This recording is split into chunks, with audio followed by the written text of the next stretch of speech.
Je vous retrouve à nouveau dans ce numéro spécial qui reçoit des leaders politiques, bien évidemment, mais focus sur un parti politique de la place qui nous a envoyé ses représentants d'une façon officielle. Ces délégations de Ernestine Kanyuka va revenir sur des grandes décisions qui ont été prises en République démocratique du Congo concernant la crise qui sévit dans la partie orientale. Nous allons prendre également l'avion pour feuilleter ce qu'a été l'accord des principes signé entre Kinshasa et Kigali. Les Congolais, certains Congolais pensent que le président Tshisekedi a bradé les minéraux stratégiques.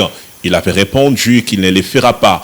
Mais que pense le parti politique? Nous recevons pour vous dans cet entretien le secrétaire général Séverin Kawat du parti politique Congrès des Patriotes démocrates, parti cher à Ernestine Nyoka, une formation politique faisant partie de l'Union sacrée de la nation. CG, bonsoir. Bonsoir, monsieur Vincent. Vous allez bien? Très bien. En forme? En super forme. En super forme. Tout à fait. À vos côtés, il y a également maître Brigitte Wangou. Elle est secrétaire administrative de l'école du parti. Maître, bonsoir. Bonsoir, monsieur Vincent. Et bienvenue. Merci beaucoup. Alors, j'avais oublié de vous présenter la co-présentatrice qui est avec moi sur le plateau, Rose Ntumba. Bonsoir. Bonsoir, monsieur Vincent Muzungu. Bien habillé. Ah, merci. On va parler politique. Ah oui, hein, on est là pour parler politique. Merci à vous. Madame Brigitte, vous allez passer les micros au camarade qui est derrière vous. Je vais le recevoir. Bonsoir, messieurs. Très bien habillé. Merci beaucoup. Ça, c'est la responsabilité qui s'annonce déjà quand on s'habille comme ça. Effectivement, nous nous habillons déjà au rythme des responsabilités qui vont venir. D'accord. Qui êtes-vous? Je suis maître Glody Serge Tutonda Kwanzambi et au sein du CPD, je suis secrétaire national chargé de l'école du parti. En d'autres termes, le coordonnateur de l'école du parti. Ça se passe bien? Jusque-là, ça va. C'est pas un parti mallette? Non, le CPD en aucun cas n'a été un parti mallette. Ah ok, on sent de l'excellence en vous. Nous allons les découvrir. Prière de m'aider, que les micros passent également aux camarades qui est derrière vous. Bonsoir, chers messieurs. En cravate rouge, ça nous rappelle l'époque des Matata Pogno. Vous allez bien? Bonsoir, monsieur le journaliste. Merci. Merci d'être ensemble avec vous dans ce plateau. Et je me dis très satisfait par cet honneur nous accordé par l'autorité morale, l'excellence maître Ernestine Kakaïba, étant donné qu'il est devoir nous appeler. Et ce devoir qui nous a appelé comme le stipule notre hymne du parti. C'est un grand honneur de parler de notre pays et de notre parti politique CPD. Merci. Et quand on a beaucoup de cheveux à Kinshasa depuis un certain temps, ça montre suffisamment qu'on est révolutionnaire, qu'on veut apporter du vent nouveau. Est-ce le cas pour vous? Bon, je dirais que ce n'est pas le cas pour moi et donc ça c'est un style. Je pouvais aussi vous demander peut-être si, et avec les styles que vous avez, cela pouvait refléter aussi dans les jours qui viennent, parce que les cheveux seront là en train de pousser. Non, mais et donc c'est pas du tout, je pouvais dire, une révolution en quelque sorte, mais ça dépendra surtout du style de la personne, quoi. C'est pas l'école de Constant Moutamba? Non. Et d'ailleurs, j'ai commencé avec mon style il y a de cela 6 ans. Il y a de cela 6 ans, donc merci. Merci beaucoup, camarades. Je vais vous revenir pour que nous puissions vous questionner. Secrétaire général, d'entrée de jeu, comment vous vous sentez dans votre peau de secrétaire général d'un parti politique qui a un leader qui prône l'excellence? Premièrement, je voudrais saluer le président de la République, le garant de la nation. Et deuxièmement, à notre autorité morale, maître Ernestine Kakaïba, que nous appelons dans notre parti Madame Crème de la République, parce qu'elle reflète autant, en fait, elle représente autant des valeurs. Alors, en tant que secrétaire général de son parti, c'est une grande responsabilité, bien évidemment, sous son coaching. On est en train de faire de notre mieux pour, n'est-ce pas, former des jeunes, parce que le CPD, c'est une école qui forme des jeunes politiques. Vous avez un effectif de combien de jeunes dans votre parti politique sur le plan, j'allais dire, national, mais la question est déjà posée. Bon, statistiquement, je ne saurais pas vous le dire parce que nous avons beaucoup de jeunes. Et la plupart de nos présidents interfédéraux, parce que j'anticipe déjà, peut-être que vous allez me poser cette question, que nous sommes dans 21 provinces. Et, déjà oui, tout à fait, tout à fait. Donc, vous avez commencé il n'y a pas longtemps. Oui, oui. Bon, en politique, vous êtes bébé. Vous savez, dans notre devise, nous avons dit que le travail, le progrès et l'excellence. Vous voyez? Alors, nous sommes là en train de travailler. Et surtout, au moment où je vous parle, il y a certains partis politiques qui sont distraits. Mais nous, on est en train de travailler. Raison pour laquelle vous allez voir... Travailler sur quoi? Nous sommes en train de faire l'implantation, parce qu'il y a les élections qui se pointent à l'horizon. Vous voyez? Parce que les jours et les années passent vite. Et vous allez voir que dans quelques années, dans quelques jours, nous serons surpris, paf, directement, la CENI commence déjà ses opérations. Horizon 2028, vous travaillez en perspective? Absolument, absolument. Et vous avez des fonds pour cela? Le fonds, et vous savez que conformément à notre statut, notre statut, dont nous vivons par des cotisations de membres du parti. Des jeunes qui ne travaillent pas parce que le chômage, non, toujours un accent particulier à Kinshasa. Est-ce que ces jeunes-là cotisent? C'est une question d'engagement. C'est une question d'engagement. Je donne l'exemple par rapport à nos parents congolais qui ne travaillent pas et à l'époque, avec le maigre salaire, mais ils arrivaient quand même à scolariser leurs enfants. Et nous, les CPD, nous sommes très engagés à travailler pour ce pays. Est-ce que, madame, vous avez une question concernant le parti politique CPD? Oui. Non, jusque-là. Il n'y a pas de questions. Alors, nous allons ouvrir la boîte à Pandore.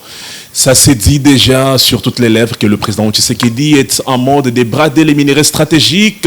L'homme a répondu farouchement sur cette question. Il a dit attention à la manipulation politique. Il ne va pas brader les minerais de son pays. Secrétaire général, je reviens à vous. Quelle est la ligne politique de votre parti politique? Passez-moi cette tautologie. Quand vous avez appris que Kinshasa et Kigali, sous les auspices de Washington, sont en mode de préparer un accord de paix, au-delà de l'accord des principes qui a été signé.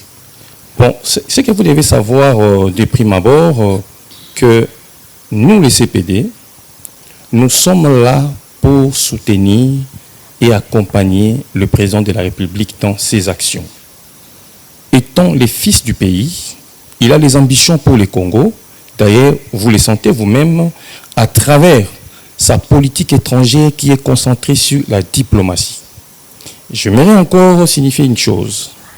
Vous savez, le président de la République, quand les gens critiquaient ses voyages, et ses déplacements à tout moment, alors, c'est-à-dire qu'il le faisait à connaissance des causes. Et aujourd'hui, nous voyons le fruit. Et le fruit, pourquoi?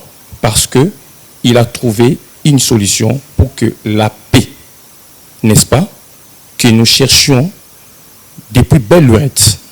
Parce qu'aujourd'hui, les États-Unis, par rapport à l'administration de Donald Trump, il y a des ambitions, n'est-ce pas, de travailler avec la République démocratique du Congo.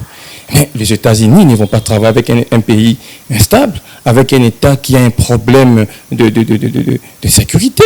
Vous voyez?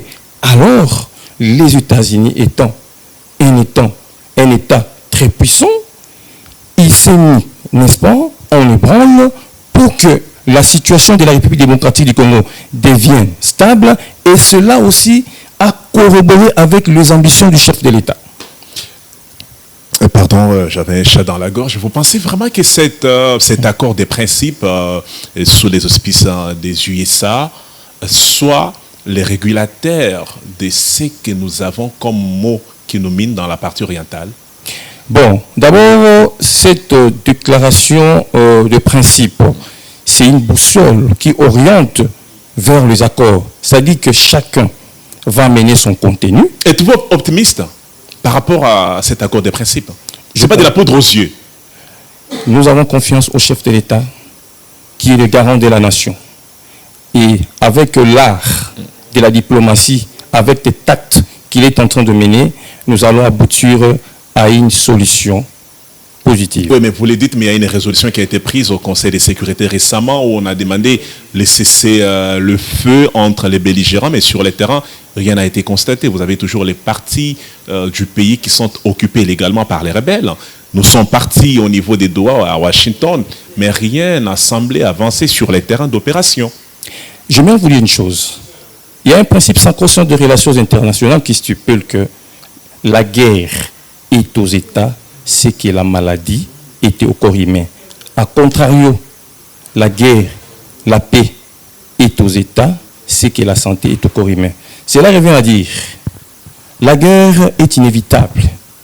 Le corps humain, même si vous êtes en bonne santé, mais à un moment donné, vous allez sentir des malaises. Vous comprenez?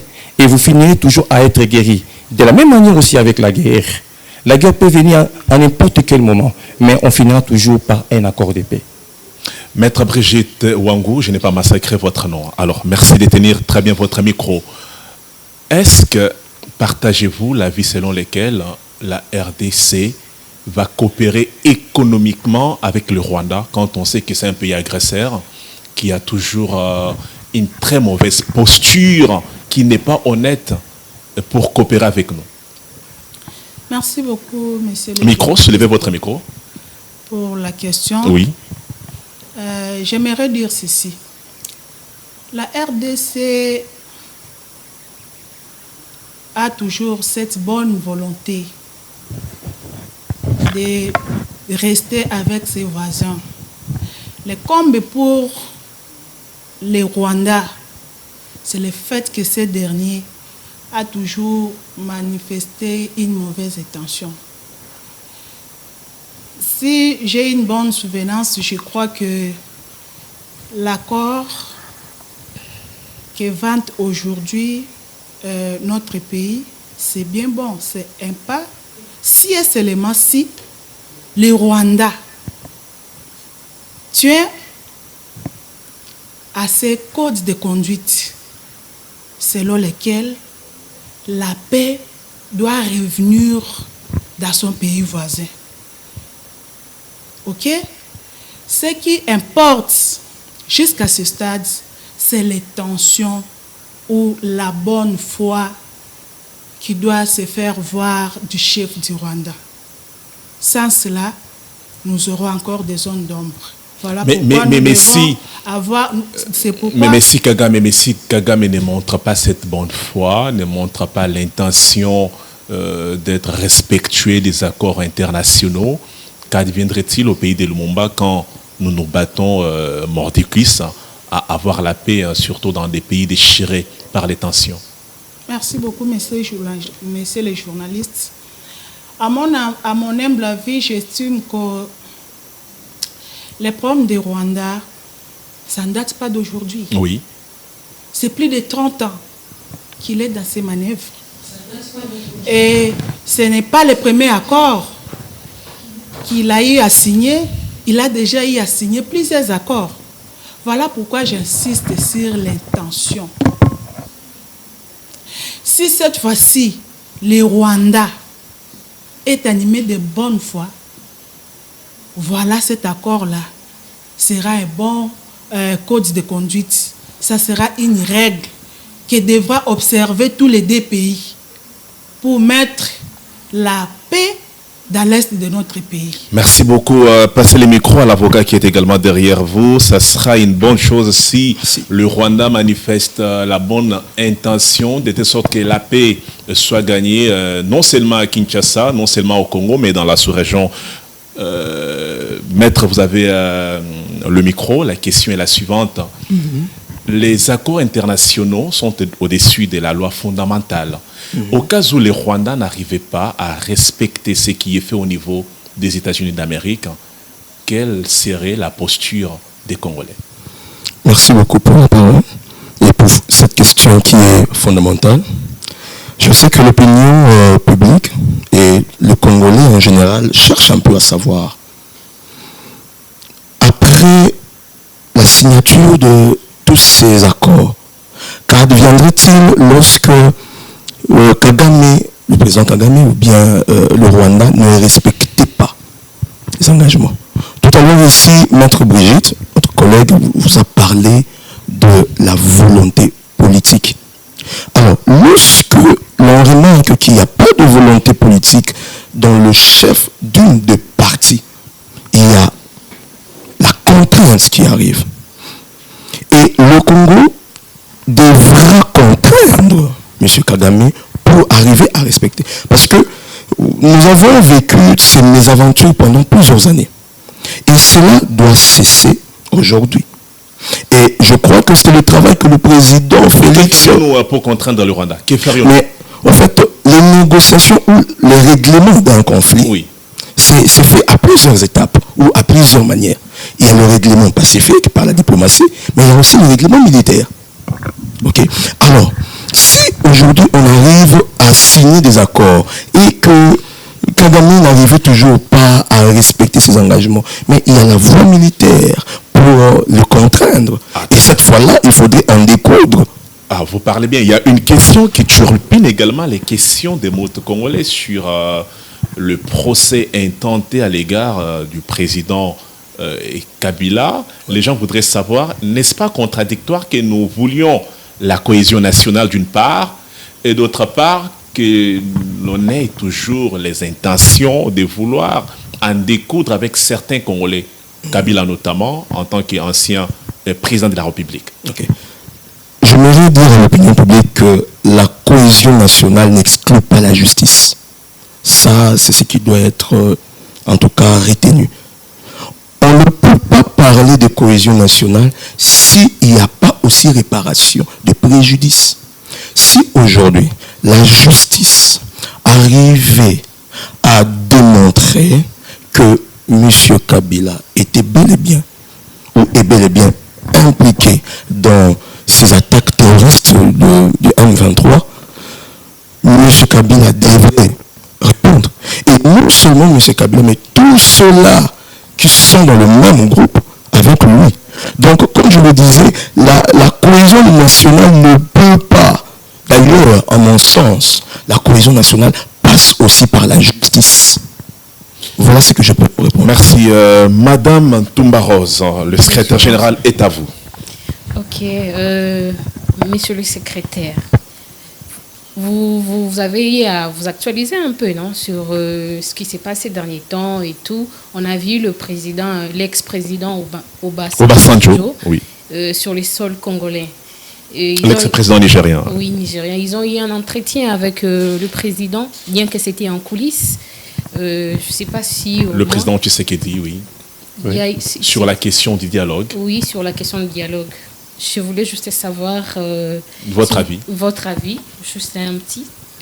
Y a-t-il important que ces dialogues aient lieu? En fait, le point, c'est qu'il est vrai, en fait, il y a un principe sacro-saint, sociologique, que stupide. Permettez-moi de dégager des principes, parce que c'est tout à fait normal. Parce que les réalités que nous vivons, c'est par rapport aussi à ce qui a été dit par des grands penseurs. Lorsque le conflit est interne, il y a ce qu'on appelle autoréglage. Okay. C'est-à-dire, entre les fils du pays, quand vous avez des problèmes, alors vous devez régler entre vous. Alors, si vous n'arrivez pas à régler ces problèmes, alors on peut aussi recourir aussi à nos frères qui peuvent venir nous donner aussi certaines idées pour que nous puissions, n'est-ce pas, arranger les choses. La présence de Obasanjo en République démocratique du Congo, d'abord c'est tout à fait normal, c'est une démarche aussi diplomatique. Pourquoi? Parce que, comme je disais tantôt, le président de la République a jeté son dévolu sur la diplomatie. Vous voyez? Et sa diplomatie, c'est une diplomatie qui prend le temps. Cela veut dire quoi? La République démocratique du Congo a connu de sérieux problèmes en ce qui concerne la guerre. Alors, la guerre ne peut pas finir automatiquement. Obasanjo prend le dialogue et vous voulez l'arrestation de Kabila. Des démarches parallèles quand vous savez que Kabila, c'est lui qui ne veut pas également de Tshisekedi, parce que pour Kabila, le problème de tout ce qui nous arrive au Congo, c'est Tshisekedi. Mais Obasanjo voudrait que nous créions le pont. Comment cela va se faire avec Kinshasa qui montre qu'il y a un ton levé contre Kabila? Bon, en fait, le problème, c'est quoi? Ce qui est vrai, nous avons deux pôles.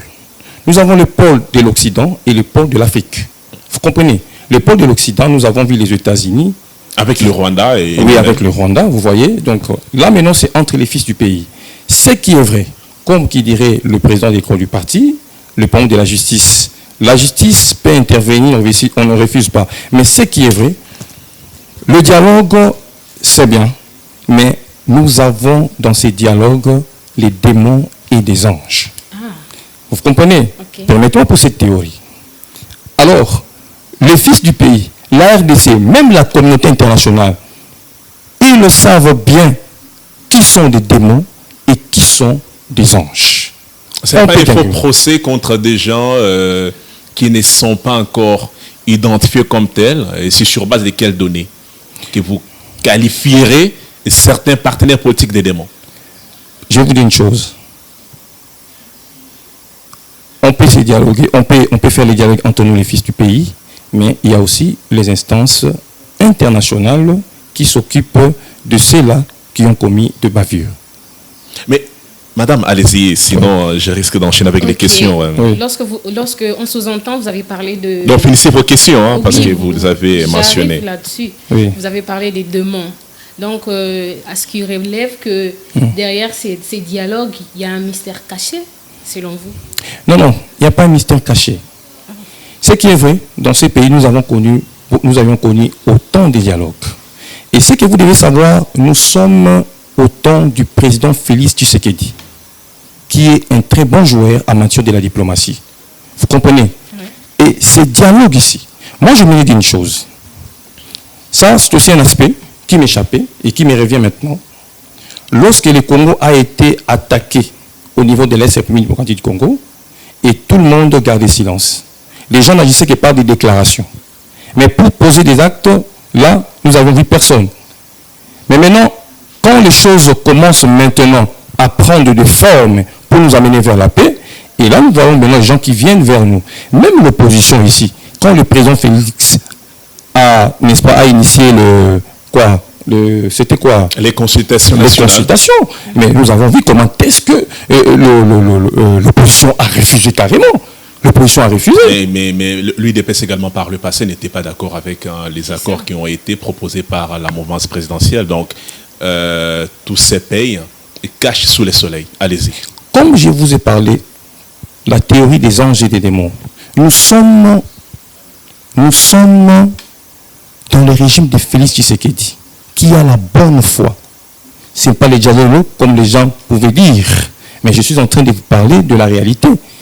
Il est en train de travailler bec-ongle pour maintenir la paix à l'est de la République démocratique du Congo. D'ailleurs, quand il a initié le quoi? Maintenir la paix quand on est mal entouré, ça va engendrer à quoi? Nicolas Kazadi est contre votre gouvernance. Il a dit que vous distribuez l'argent des projets avant même que les projets ne soient exécutés. C'est Kazadi Nicolas qui l'a dit ouvertement. Je ne suis pas ici pour commenter sur Nicolas Kazadi. Oui, c'est votre régime. Vous êtes dans l'Union sacrée de la nation, Nicolas Kazadi. Nous sommes en train d'échanger, de partager les idées pour la paix à l'est du Congo par rapport à la démarche que le président de la République a prise. Oui, mais bien évidemment, quand vous avez l'ancien argentier qui qualifie le régime d'avoir des gens qui n'ont pas des mains propres, c'est fort. Il est allé très loin. Il a dit des choses qui étaient interdites à entendre. Mais le président de la République peut avoir des collaborateurs de près et aussi des collaborateurs de loin. Il a dit que le président est mal entouré. Le président est mal entouré. Oui. En fait, c'est Nicolas Kazadi qui l'a dit. Écoutez, je vous ai bien dit que ce que l'excellence Nicolas Kazadi a dit, ça n'engage que lui. Nous, les CPD, le parti cher à Maître Hennessy Nyoka, nous sommes là, n'est-ce pas, nous travaillons pour donner les idées, pour, n'est-ce pas, dégager des pertinences qui vont aussi aider le président de la République dans sa démarche de la diplomatie, pour aussi, en fait, de maintenir la paix à l'est de la République démocratique du Congo. Dernièrement, vous avez reçu Maître Hennessy Nyoka ici, vous avez discuté aussi autour de la question. Vous avez vu des pertinences qu'elle a dégagées par rapport à ces sujets. Et vous allez voir que là où nous sommes en train d'arriver pour la paix, vous allez voir que le maître Nyoka aussi en avait parlé. Parce que vous savez, quand nous parlons comme ça, il y a le service de l'ANR qui nous suit, qui nous suivent. Vous voyez? Ah, ils font leur boulot. Ils font leur boulot, c'est ce qui est tout à fait normal. Ils font ce que nous disons. Vous voyez, ils récoltent les informations, ils récoltent des idées et ils partagent ça ensemble avec le président de la République. Madame Tomba, question. Parlons du président de la République. Et jusque-là, c'est une question. Le président a déjà donné sa position, parce que jusque-là, on ne sait pas. Et concernant le dialogue, oui, en fait, jusque-là, le président, il n'a pas encore réagi et il est en train de... Il est réticent sur la question. Hein. Bon, réticent, là, je ne sais pas. Vous voyez, c'est une question et avant d'agir, il faut d'abord réfléchir. C'est le président de la République, le garant de la nation. Maître Brigitte Wango, vous êtes avocat. Quand vous avez Nicolas Kazadi, l'ancien argentier de la République, qui fait des déclarations publiques pour dire que la gestion du pays n'est pas bonne, surtout en ce qui concerne les projets à caractère de développement local du pays. Il a dit qu'il y a des collaborateurs du président Tshisekedi qui se partagent la mise avant l'exécution des projets proprement dits. Dites-moi, est-ce que le procureur général près la Cour de cassation ne peut pas se saisir de cette question afin d'inviter Nicolas Kazadi pour qu'on l'écoute sur papier, sur ses déclarations? Merci beaucoup, messieurs les journalistes. C'est comme ce que disent les uns et les autres. Gouverner, c'est administrer. Ça ne peut pas se passer seulement sur les réseaux sociaux. Les réseaux sociaux, oui, d'un côté, mais de l'autre côté, il faut avoir des preuves. Aussi, si vous parlez de M. Nicolas Kazadi,